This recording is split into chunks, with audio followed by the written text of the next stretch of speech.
Recording in progress.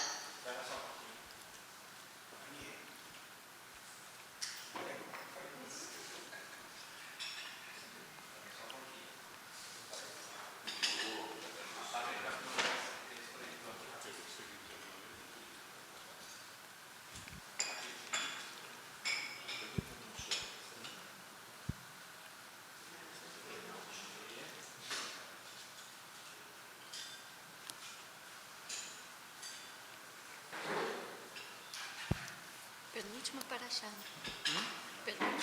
Penúltima. Não, antepenúltima. Penúltima. Não, é a penúltima, é a penúltima. Penúltima. A última é a próxima semana. Verdade. Vamos lá?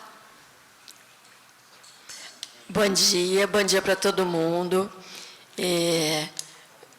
Hoje a gente vai ter o André Lieberman fazendo o estudo da Paraxá Vaiakel, desculpa. É a penúltima Paraxá do livro de Shemot. O André é uma presença nobre aqui na mesa mais frequente, né? Ele é coordenador da educação e analista de comunicação da União do Judaísmo Reformista na América Latina, é um agitador cultural, é um agitador das atividades da juventude na área.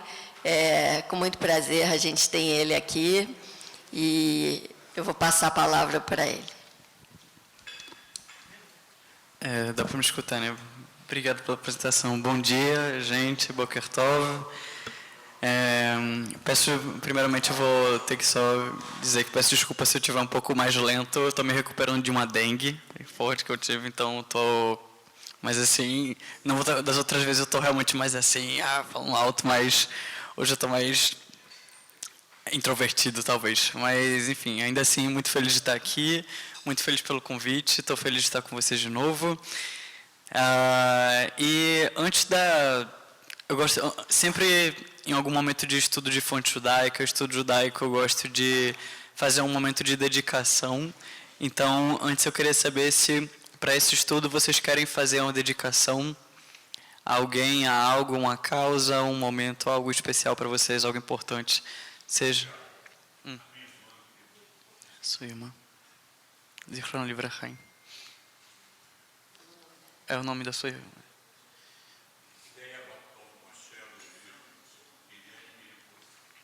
Que uma delas seja levada. Bom. É isso. Então a gente faz junto a bênção do estudo antes de começar, certo? Baruch atah Adonai, Eloheinu melech haolam, asher kiddushanu b'mitzvotav, v'tzivanu la'asok b'divrei Torah. Amém. Então, basicamente, eu gosto de fazer uma recapitulação antes da Paraxá, mas gosto disso como uma construção coletiva da história da Paraxá. Queria que, enfim, saber de vocês o que vocês sabem da Paraxá antes, do que se fala nessa Paraxá. Para além do que está escrito na Torá também, se vocês conhecem Midrashim relacionados a essa Paraxá. Enfim. Alguém pode falar um pouquinho da Paraxá, do que se trata, o que se fala? Ok. Muita gente.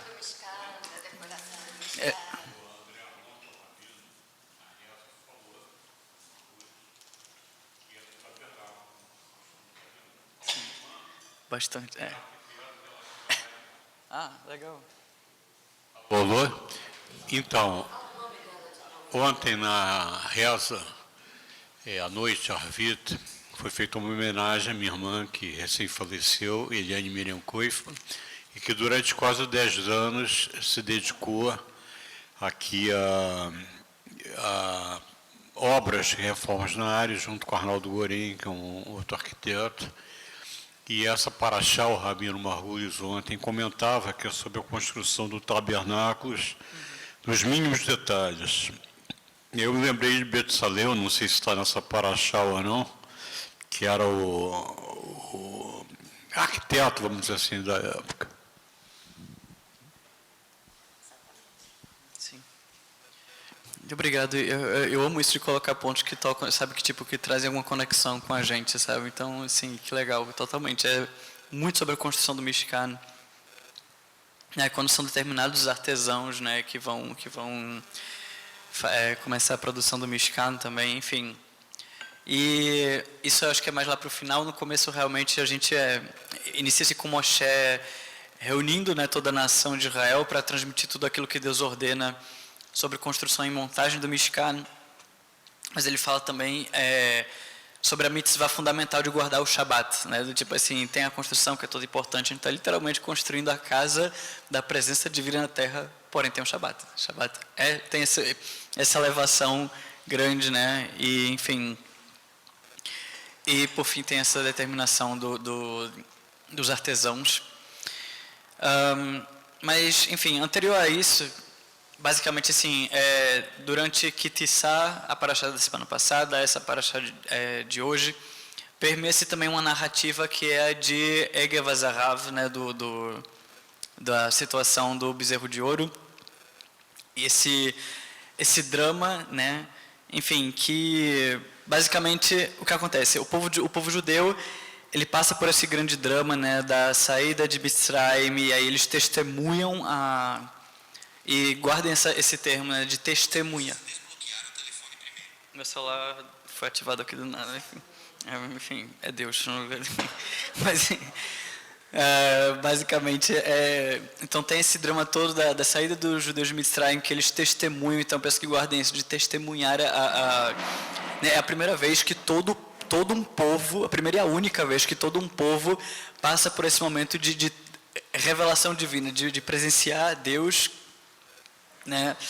E logo em seguida, depois, quando Moshe ele passa um tempo longo para receber a Torá e tudo mais, as tábuas, basicamente o povo passa pelo drama da construção do bezerro de ouro, ele volta e essa ausência causa esse que é considerado um dos maiores pecados coletivos, né, do povo judeu.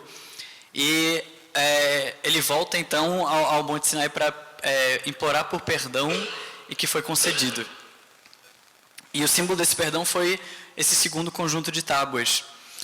E agora, no caso, a vida precisa recomeçar. Né? Um povo que está despedaçado, ele precisa ser reconstruído. E aí a gente pergunta como é que Moshe procede.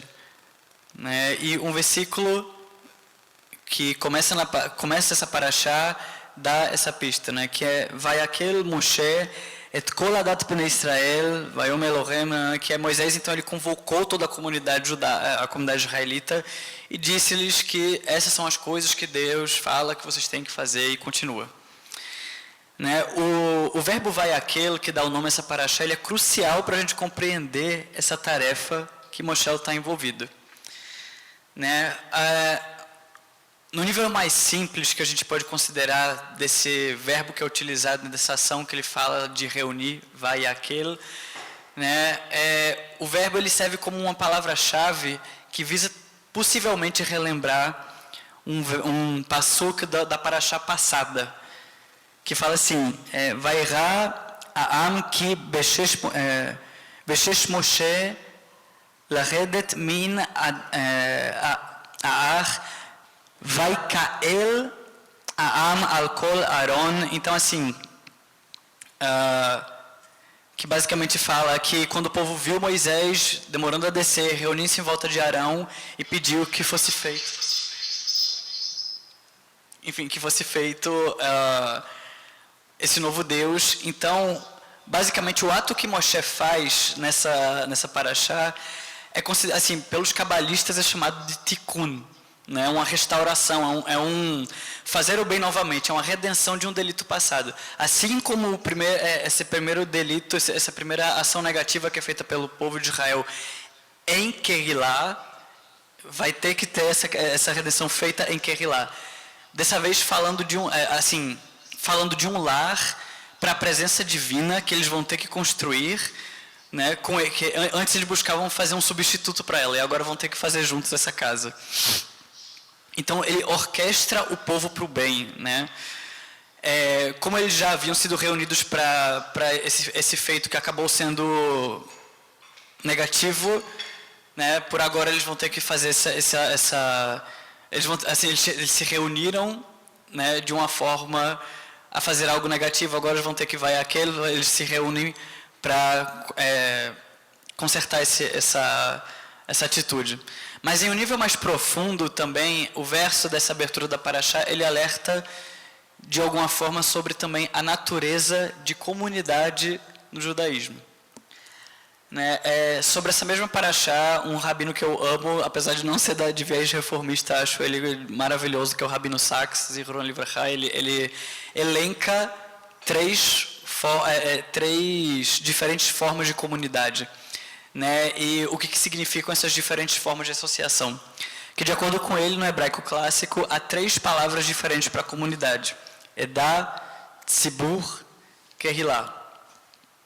Edá vem de uma palavra em hebraico ed, que significa testemunha, né? O verbo yaad carrega um significado de nomear, fixar, designar, destinar.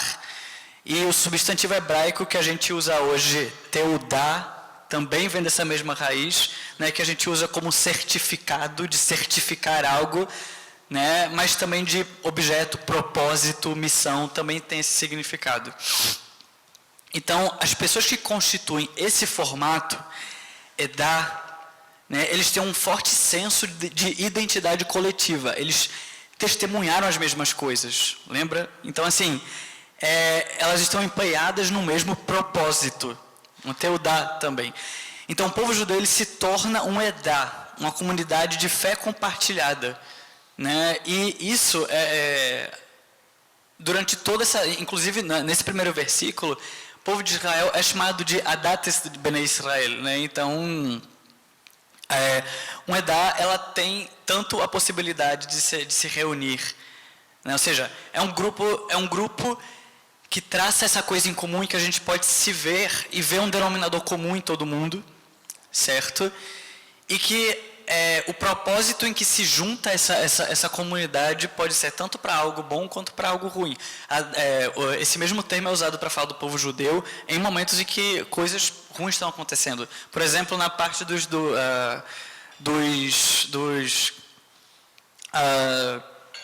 espiões que são mandados para Israel, fala-se sobre o povo de Israel quando ele se desespera e fala que preferia estar no Egito do que estar passando por aquela situação, como Edá também.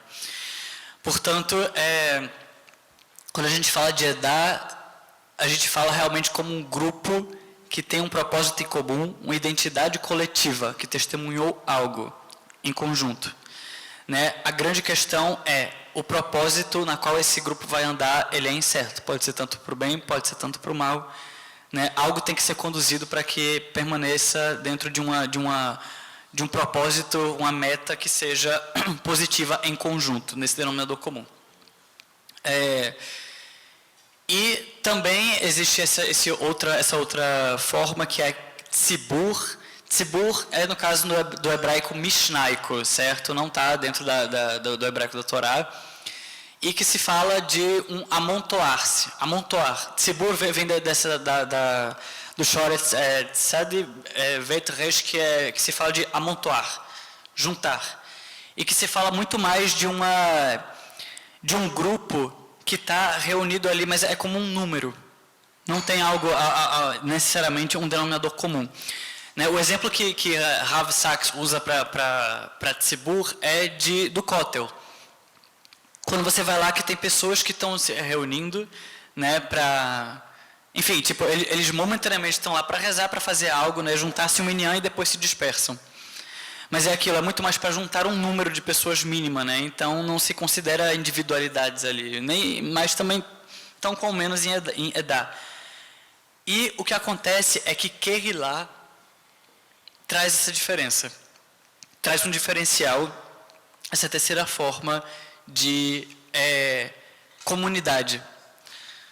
Por quê? No caso, né, quando a gente fala de Kehilá, ela é conduzida para um propósito construtivo. Ela reúne contribuições distintas de muitos indivíduos para que cada um possa dizer, eu ajudei a fazer isso. Kehilá tem esse diferencial. Em Kehilá, que é o que Moshe conseguiu fazer com toda aquela coletividade que estava despedaçada, que é juntar a diversidade de tzibur, de um número de pessoas ali reunidas, e elevar essa essa ideia de uma coletividade que tem um propósito em comum. E conduzir isso tudo para algo bom, para algo positivo.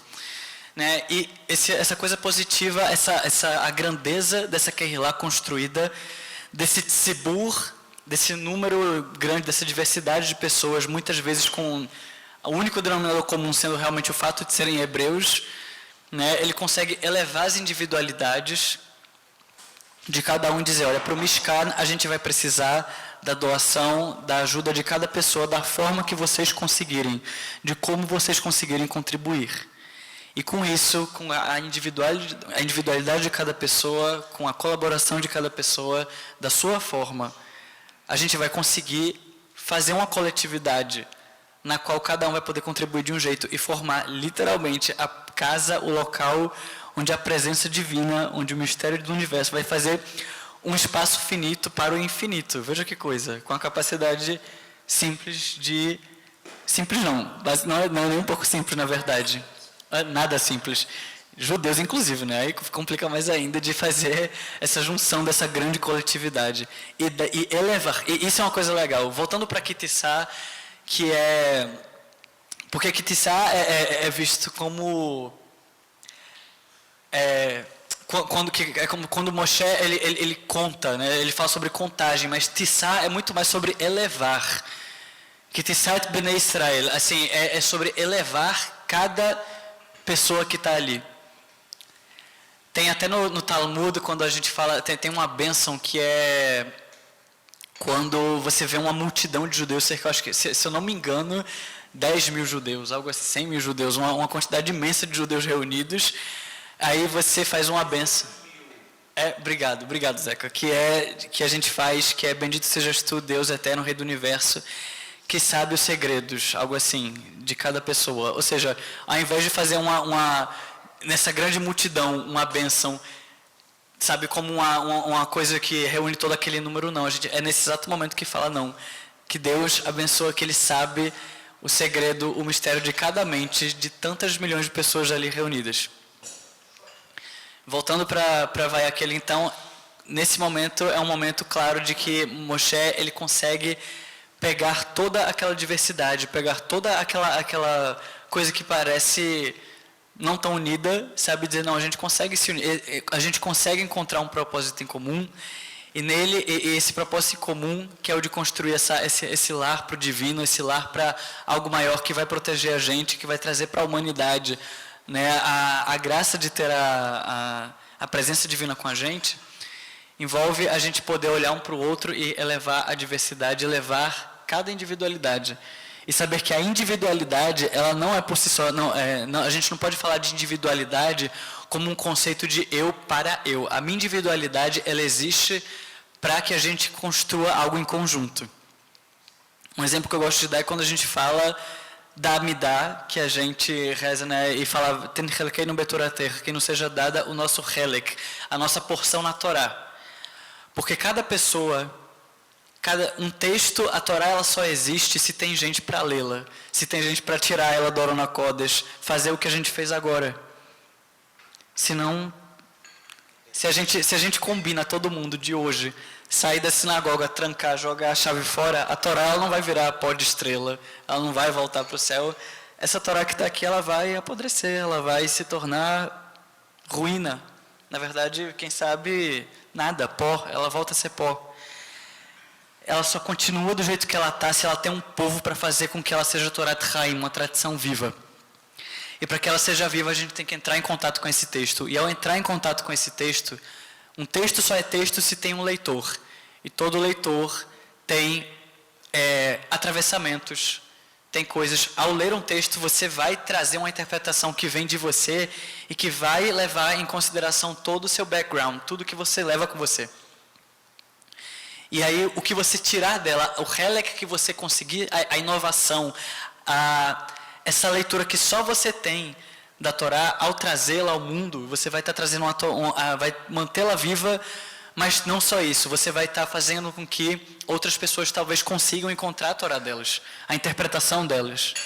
Você não pode ter uma interpretação da Torá e guardá-la. Você tem que trazê-la ao mundo, você tem que trazer para a comunidade. Não existe individualidade pura e somente pela sua individualidade. Até porque a gente é uma grande construção coletiva. Todo ser humano é uma construção coletiva. Quando você nasce, até certa idade, você pensa, né, como Freud fala, né, que a gente pensa que é uma extensão da mãe. A gente não pensa num eu, a gente observa tudo antes de ter a consciência do eu. E nesse período você passa por uma construção coletiva. Os cuidados, a roupa que você recebe, o leite que você recebe, as palavras que você aprende a falar. Então é tudo sobre uma grande coletividade. É sobre uma grande Kehillah. Ser gente é fazer parte de uma grande Kehillah. E que envolve toda a diversidade de um tzibur. E nesse caso, enquanto povo judeu, enquanto comunidade judaica, o nosso denominador comum enquanto Edá. Alô? Terezinha? Ok.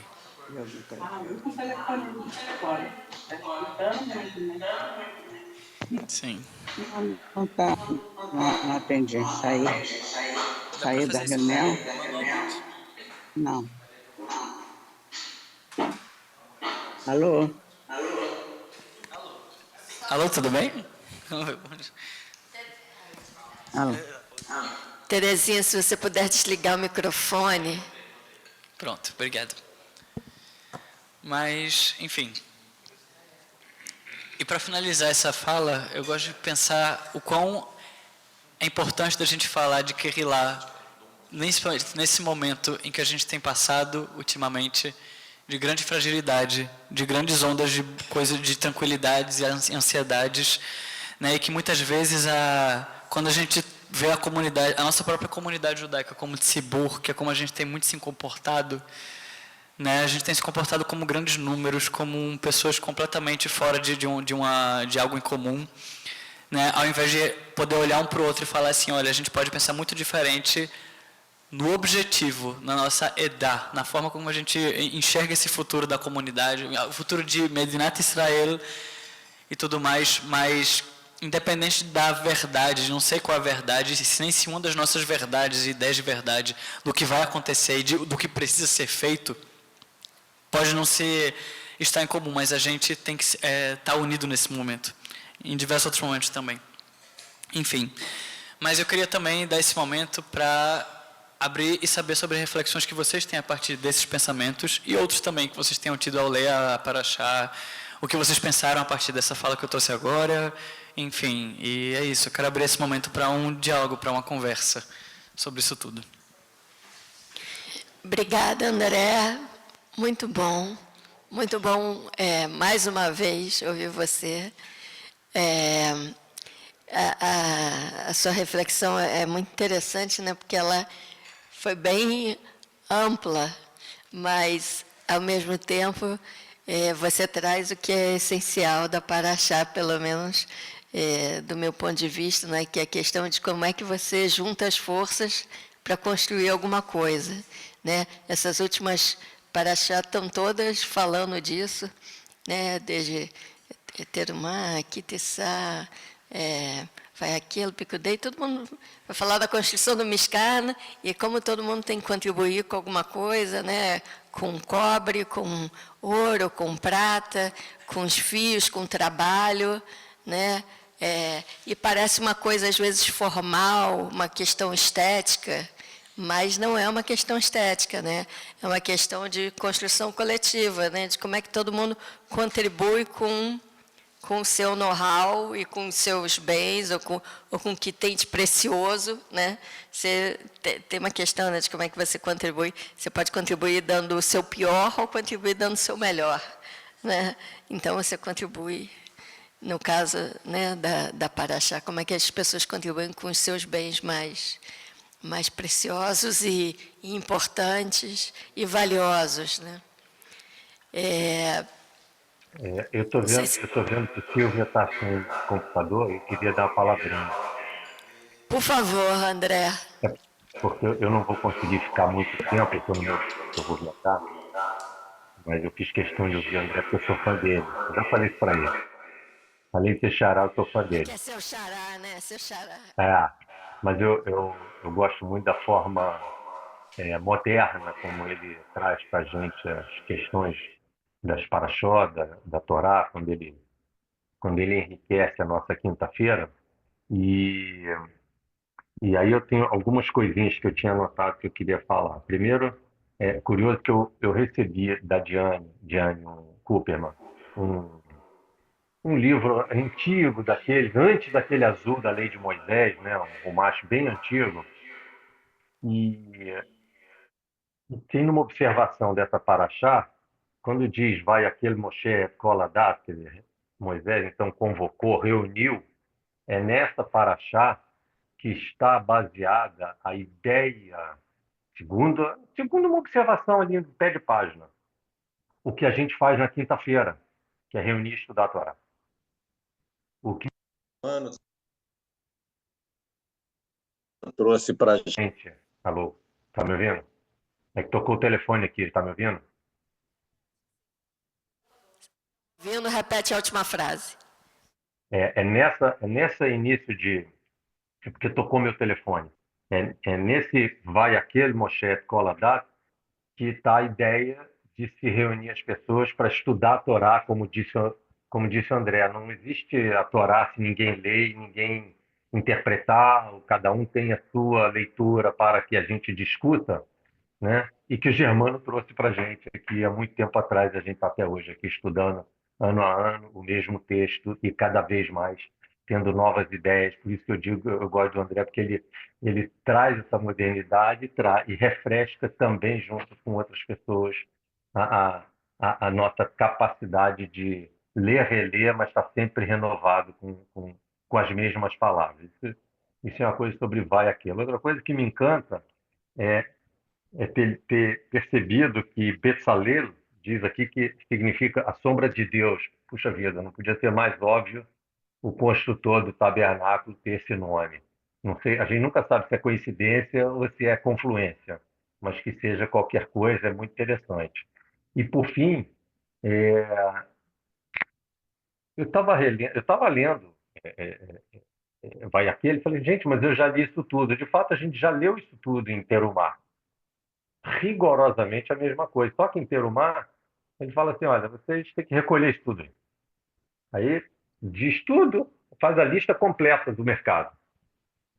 Só que você comprar no mercado, chegar em casa e botar na despensa não adianta nada. Você tem que, né, acender o fogão, cozinhar, né, passar ali, fazer a manteiguinha, cebolinha, botar peça por peça para sair o pratinho.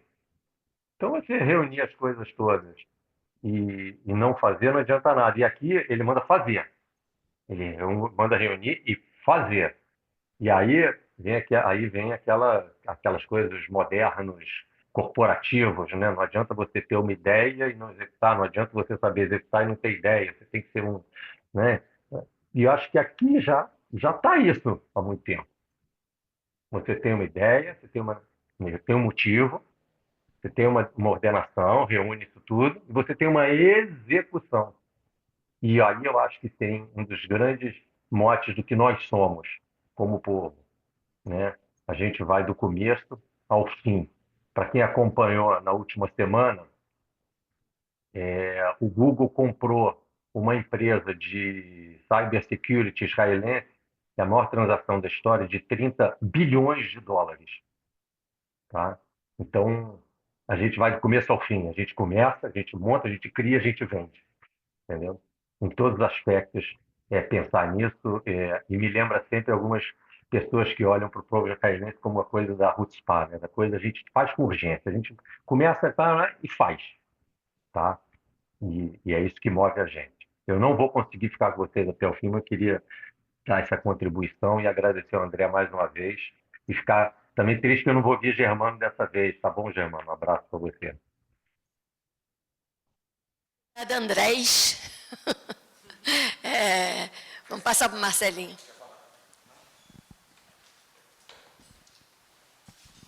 André, obrigado aí pelo estudo, muito bom sempre te ouvir. Assim, você falou uma coisa muito importante, voltado para os dias de hoje, né? E eu fico pensando o seguinte, o André falou, e o André Stein falou, e Moisés convocou o povo. Acho que mais do que uma convocação, a liderança dele, mesmo com aquele problema do bezerro de ouro, falava por si só, eu acho. Eu não acho que foi uma coisa, quer dizer, isso é uma interpretação, né, claro. Eu acho que isso não foi uma coisa imposta, foi uma coisa que uma coisa conquistada. Né? Muito se fala aí, a liderança não se, como é que é? A liderança não se impõe, a liderança se conquista.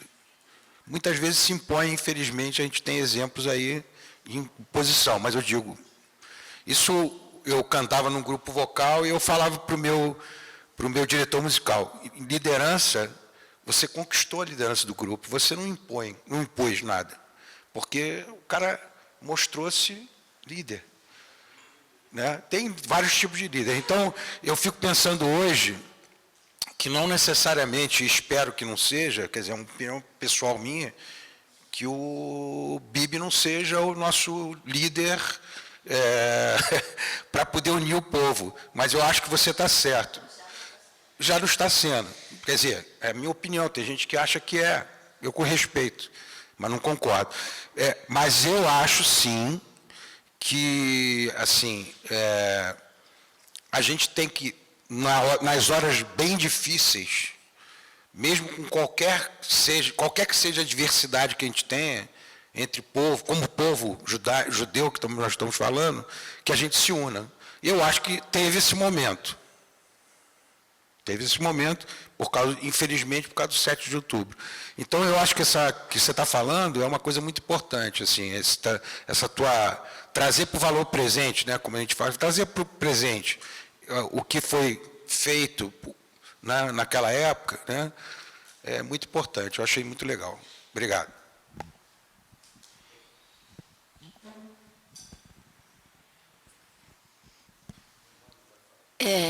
Eu vou trazer mais um comentário. Se alguém quiser falar, fica à vontade.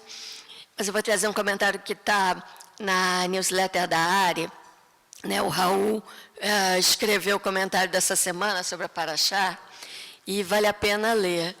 E ele está reforçando, né, de alguma forma, como a sinagoga, né, é esse centro de contribuição individual para criar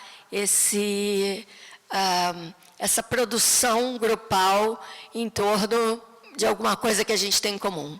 Né? Então, é com contribuição financeira, com contribuição de trabalho, com contribuição de estudo, com contribuição de presença, e etc. E que, como na diáspora, né, ao longo de todo o período da diáspora, ele foi o Beit Knesset, o Shilo, a sinagoga, o lugar de estudo, né, foi uma referência para o encontro, né, onde cada um contribuía com o que podia. Né, meus avós sempre falavam, né, cada um com as suas moedinhas, e as moedinhas foram criando estruturas cada vez maiores e mais capazes de receber a comunidade. E ele fez um paralelo, né, com a institucionalização desse centro religioso em Israel, com uma representação do rabinato, que tem um papel, de certa forma, cartorial, porque ele oficia, né, ele formaliza alguns atos, como casamentos e coisas assim. E aí que isso é um risco para esse movimento tão, digamos, espontâneo e tradicional e com uma cultura muito forte e essencial para a manutenção do sentido de povo, né? Onde cada um é importante, né? Onde toda contribuição é importante. É bem legal de ler, eu recomendo, e é muito interessante pensar mesmo, né? De como é que a gente entra nesse circuito para dar uma contribuição individual, sempre na medida do possível, e como é que faz para trazer a comunidade, e você tem feito um trabalho super legal, né, com os mais jovens, para esse sentido de aqui se produz alguma coisa. Não só se reza, mas se produz, elabora sentimento, elabora raciocínio, elabora visão histórica e tradição, né? Isso eu acho que é fundamental. Eu acho maravilhoso isso. Eu só complementando o que você trouxe dessa construção, que assim, é para quem? Então, o que você está querendo falar?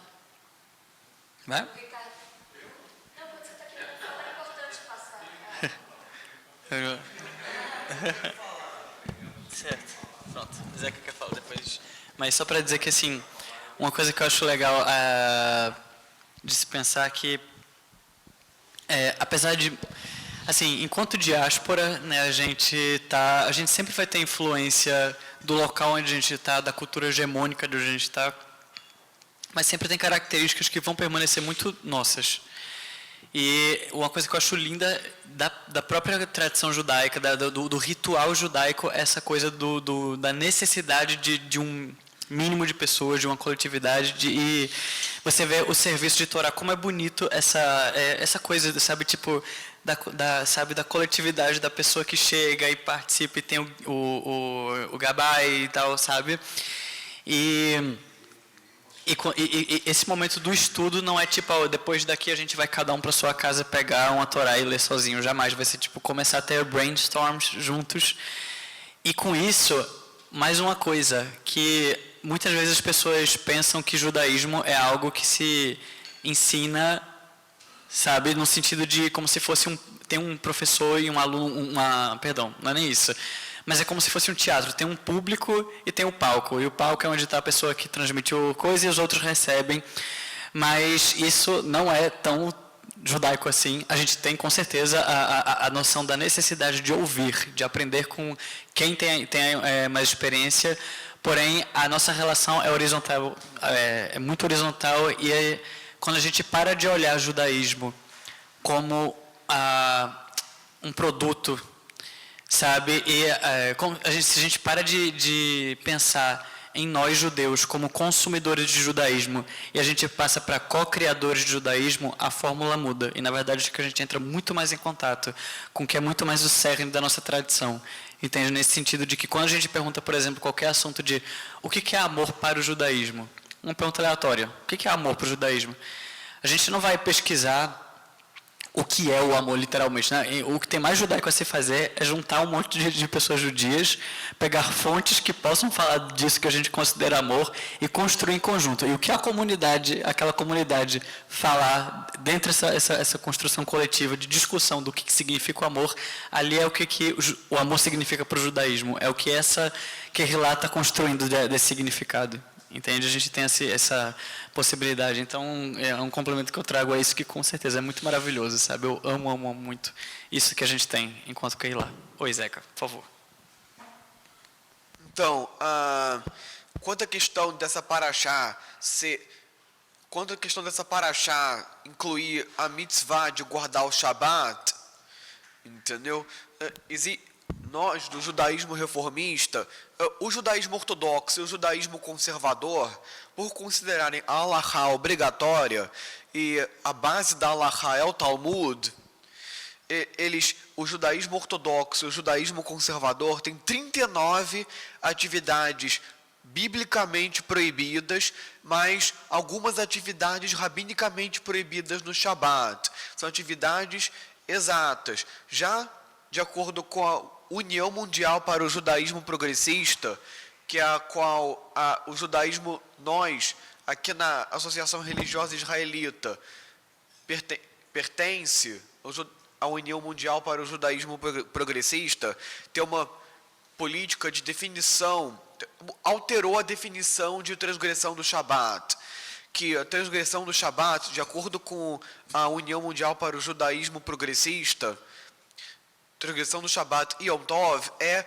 exercer a própria profissão, exercer suas próprias atividades cotidianas, entendeu? Tem que ser uma coisa separada, entendeu? Substituiu essas 39 atividades exatas por uma definição individual de trabalho. Quanto à questão da comunidade, sabe, o judaísmo reformista, muitas vezes, quando se trata de práticas rituais, sempre, em vez de ter uma regra universal de práticas rituais, deixa para cada organização guarda-chuva definir como deve ser feita a organização para suas sinagogas membros. E se a organização guarda-chuva não decidir, como por exemplo a União para o Judaísmo Reformista da América Latina, as próprias sinagogas decidem como será a política de observância para os seus membros. Isso é muito interessante, né? Porque essa pluralidade foi o que levou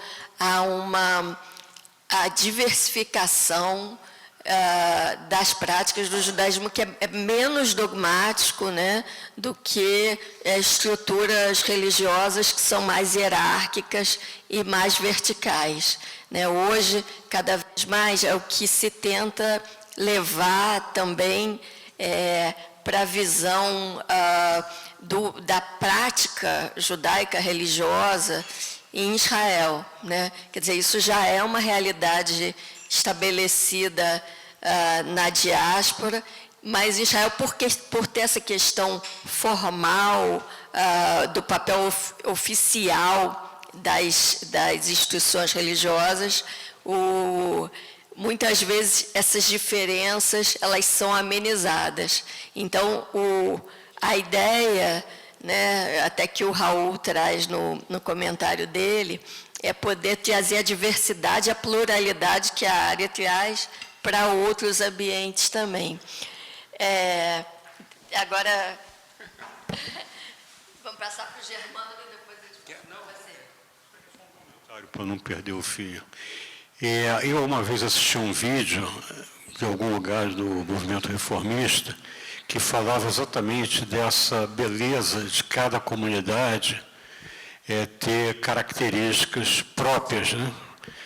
Agora, tem o outro lado da moeda, né? Que você, por exemplo, quando pega uma linha que tem uma referência única, você, em qualquer lugar do mundo que você vá naquela sinagoga, você se sente em casa, porque você replica a tua sinagoga. Eu não estou defendendo essa ideia, estou dizendo que é um fato, mas o que eu acho importante, e que a gente até andou debatendo um pouco num grupo de ativistas da área, que é a questão do Nussar. Cada comunidade tem um Nussar. Então é importante que, mesmo tendo as suas características específicas, você entre numa sinagoga na Holanda, na África do Sul, reformista, você, de alguma maneira, se identifique com a prática que está sendo. Obrigado. Mas sem querer polemizando antes de passar pelo Germano, já que você puxou o fio, isso sempre aconteceu entre os faradim, os ashkenazim, as origens diferentes, mesmo entre os ashkenazim, os da Lituânia, os da Rússia, os da Romênia, os da Síria, isso sempre aconteceu, não é coisa nova. Agora já começou a discussão.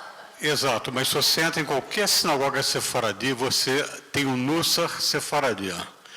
Então você se sente à vontade. A questão é você ter uma sinagoga totalmente isolada, em que você entra e você não consegue acompanhar.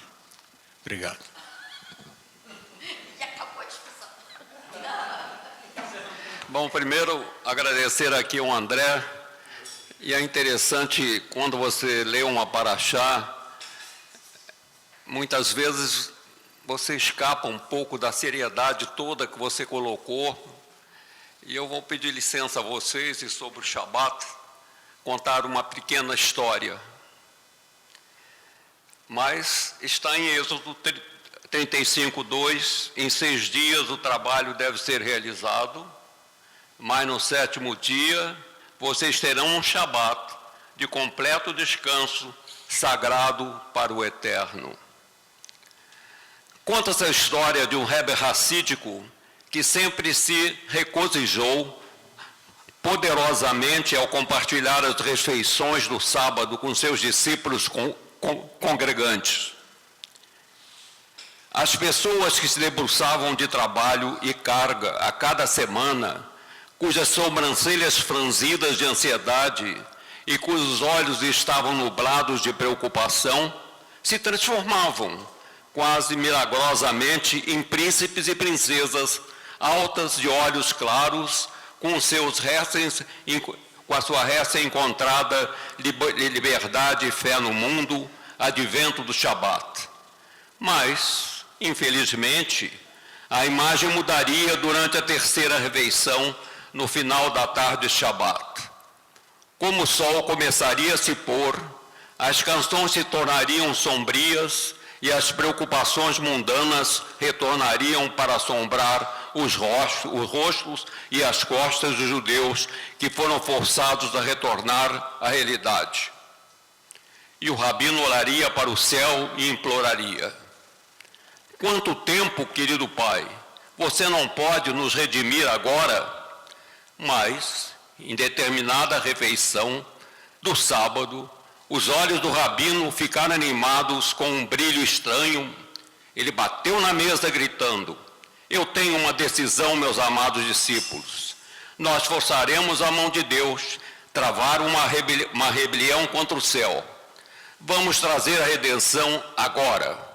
O plano é incrivelmente simples. Não vamos recitar Avdalá, a oração de separação que conclui o sábado e começa a semana. Se o sábado nunca termina, a redenção nunca termina. Se não houver Avdalá, não teremos que voltar ao mundo dos dias da semana. Os Hassidim estavam em trânsito. Eles dançaram e cantaram músicas alegres, muito além da aparição das 3 estrelas, muito além da conclusão do sábado em outras congregações. Mas então, suas esposas começaram a procurá-los. Afinal de contas, as crianças tinham que ser alimentadas e banhadas, as roupas tinham que ser lavadas, a comida tinha que ser cozida. Um a um, cada discípulo retornou embaraçosamente à sua família, deixando o Rebbe como o único revolucionário. Até que a Rebbetzin do Rebbe entrou em cena, reclamando que a semana tinha que começar, pois havia muito trabalho a fazer. Com lágrimas escorrendo por suas bochechas, o Rebbe derrotado fez Avdalá.